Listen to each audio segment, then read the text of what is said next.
오늘의 큐티 말씀은 사무엘하 15장 13절부터 23절입니다. 제목 피난길에 함께한 이때. 먼저 앞뒤 문맥을 살펴보겠습니다. 압살롬이 백성들의 마음을 훔치면서 점점 왕의 자리를 넘보기 시작합니다. 그러다 4년이 지난 후에 압살롬은 헤브론으로 가서 서원 제사를 드리겠다고 하며 다윗에게 허락을 받습니다. 그러나 그 길은 자신이 반란을 일으킬 기회를 엿본 것입니다. 실제로 헤브론에서 압살롬이 왕이 되었다고 선포하자 다윗은 필사적으로 압살롬을 피해 예루살렘을 떠납니다. 다윗이 피난길에 이때라는 이방인과 함께하게 되었는데, 이때라는 이방인은 압살롬을 섬기며 궁궐에 있기보다 오히려 다윗을 섬기며 광야로 나가는 길을 선택했습니다. 문단을 나눠보겠습니다. 13절부터 18절은 다윗이 피난을 가다, 19절부터 23절은 이때의 충성. 13절에 보면 헤브론에서 압살롬이 왕이 되었다는 소식이 다윗 왕에게 전달된 것입니다. 사무엘하 15장 10절에서 압살롬은 미리 첩자들을 모든 지파에 보내어 압살롬이 왕이 되었다고 외치라고 심어놓기도 했습니다. 백성들의 마음을 훔치기 시작한 압살롬은 4년이라는 긴 시간 동안 많은 사람들을 자신의 편으로 끌어들였습니다. 14절에 보면 늘 사울을 피해 도망 다녔던 다윗은 압살롬이 권력을 탈취했다는 느낌을 받았는지 피난길을 가게 됩니다. 다윗은 애써 압살롬과 싸우려고 하지 않습니다. 계속해서 피를 흘리기보다 일단 피하는 것이 낫다고 보았지만 압살롬의 반역 자체를 자신이 저지른 범죄로 인한 하나님의 징계로 받아들이고 순수히 응하지 않았나 볼 수 있습니다. 16절에 보면 왕은 자기 왕궁에 있던 모든 사람들을 데리고 떠났습니다. 그러나 후궁 10명은 남아서 왕궁을 지키게 하였습니다. 그리고 예루살렘을 떠났습니다. 다윗이 후궁들을 예루살렘에 남겨두고 떠남을 통해 아히도벨의 계략에 빌미를 제공하였고, 압살롬 역시 다윗의 후궁들과 동침하면서 왕권 탈취에 신경을 드러내고 있습니다. 모든 가족들을 데리고 떠났지만 유독 후궁 10명만 두고 떠났다는 것은 다윗이 예루살렘을 잠정적으로 포기한다는 사실을 드러내고 있다고 볼 수 있습니다. 17절에 보면 왕이 성을 빠져나가자 모든 백성들도 함께 그 뒤를 따랐습니다. 그들이 벳메르학 먼 궁에 이르자 모두 멈추었습니다. 이스라엘 민심은 압살롬에게로 돌아섰고 단지 몇몇의 신하들과 이방인들만 따르게 됩니다. 찬란했던 다윗의 가문과 왕권은 어디로 갔는지 보이질 않습니다. 이 모든 것이 다윗의 범죄로부터 시작되었기 때문인데, 다윗은 예루살렘 동쪽 가장자리에서 자기 일행들을 점검하는데 바로 벳메르학 먼 궁 마지막 집입니다. 18절에 보면 가드 땅에서부터 따라온 군인 용병 600명은 이미 다윗이 가드 땅에 있을 때부터 함께한 사람들입니다.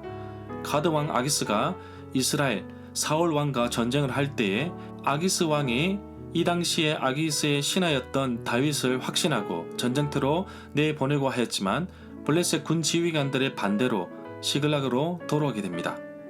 19절부터 20절에 보면 왕이 가드 사람 이때에게 왜 도망가는 다윗과 함께하는지 물었습니다.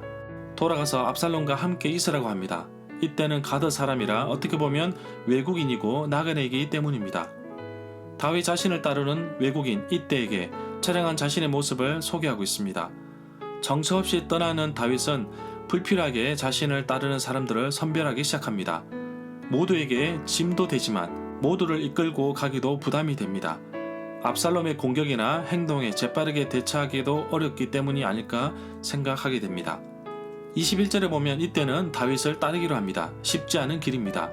자신도 외국인이고 나그네로 쫓겨난 신세인데 그가 다윗을 따르기로 한 것은 다윗과 함께 하신 하나님의 인도하심을 그동안 보았기 때문일 것입니다.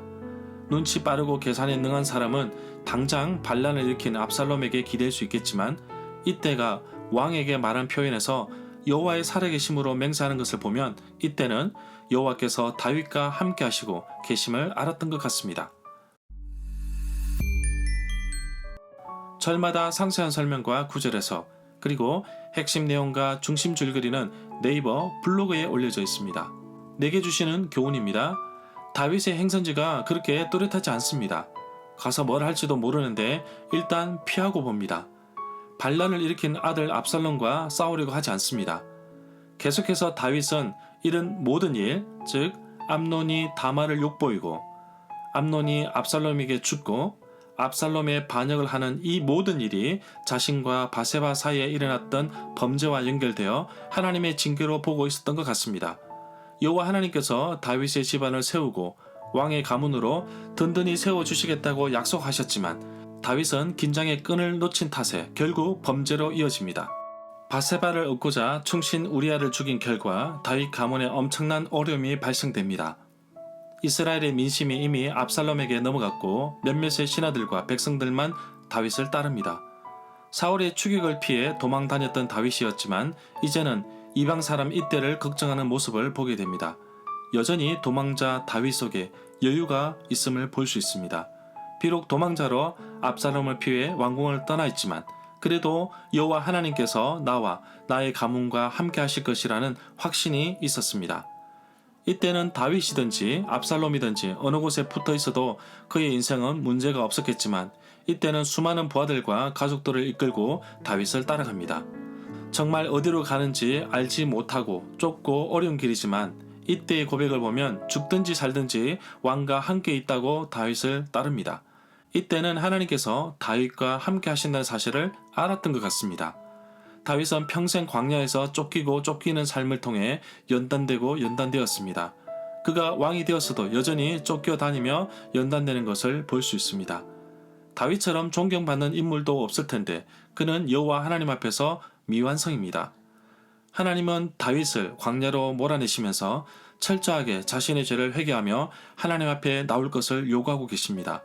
백성들은 다윗이 기드론 시내를 건너갈 때 울었습니다. 언제 다시 돌아올지 모르는 머나먼 길을 떠나는 그 길이 슬프고 슬펐지만 이건 역시 하나님의 섭리 가운데 있음을 우리는 고백해야 합니다. 사무엘하 18장 9절에 보면 우연히 압살롬의 군대가 다윗의 군대를 만나게 되고 그 자리에서 압살롬이 죽게 됩니다. 우연히 반란이 끝나지만 이 모든 것이 하나님의 커다란 섭리 속에서 이루어져 가고 있음을 발견하게 됩니다. 내가 살아가면서 때로는 광야와 같은 심판의 장소로 내몰리더라도 하나님께서 나와 함께 하심을 꼭 기억하길 원합니다. 이때의 선택을 보면서 비록 험난하고 보장 없는 길을 선택하였지만 그 길이 현실적으로 이득이 되지 않는 정말 보잘것없는 길이었지만 그러나 그 길은 하나님이 함께 하시는 길이었습니다. 그렇기에 나의 신앙도 예수님의 발자취를 따라 살아가는 자가 되어야 할 것입니다. 오늘도 비록 좁고 험난하고 힘든 그 길을 앞에 두고 포기하지 않겠습니다. 하나님이 함께 하신다면 그 길도 행복한 길임을 깨닫는 하루가 되기를 간절히 소망합니다.